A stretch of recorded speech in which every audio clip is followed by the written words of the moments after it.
Hello everyone, I am Shubham Jain, an equity research intern at Insight Solutions.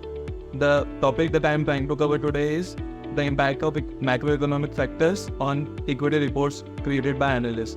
So let's first understand what is macroeconomic factors.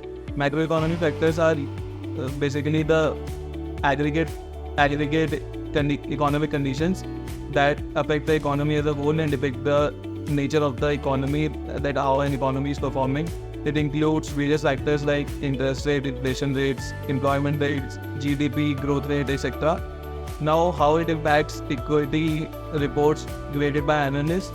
The first point is market and company analysis. Market and company analysis largely depends on the macroeconomic factors at play in its immediate environment. Like an economic slowdown may suggest that an economy and the industry is performing relatively slow and the growth rate is relatively down. Next point is company performance.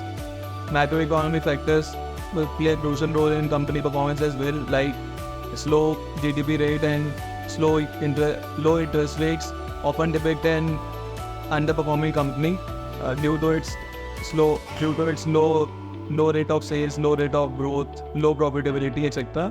The next point is valuation and investment.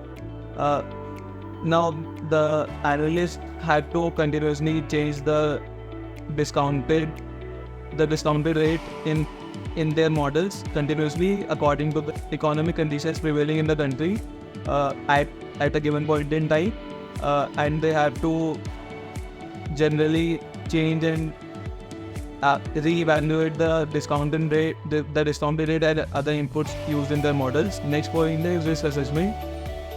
The analysts have to continuously change their recommendations on the equity research report about the risk factors, as well as the risk factors may continuously change as per the economic condition in an economy or a country, like political instability and geopolitical tensions, or maybe low GDP growth or due to currency fluctuations.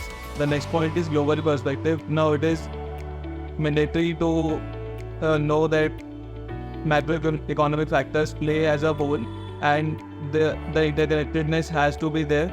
Like the analyst must be aware about the macroeconomic conditions, not on an economy wise, but on the world level as a whole. The analyst must be aware about not only about the concerned country at place, but also on a global level. Now the last point is adjusting forecasts and recommendations. Now due to dynamic economic conditions and continuously changing economic conditions, an analyst has to usually continuously change his recommendations as well. This includes the modified inputs into the models and the modified outputs as a result, and his opinions and recommendations about the country, about the company, industry, and the economy as a whole. That was it about the impact of macroeconomic factors on the industry analysis. Now, I would like to thank Insight Solutions to provide us with such an opportunity to be interning with them and providing us with such topics that we can research upon on a daily basis and learn something new every day. Thank you.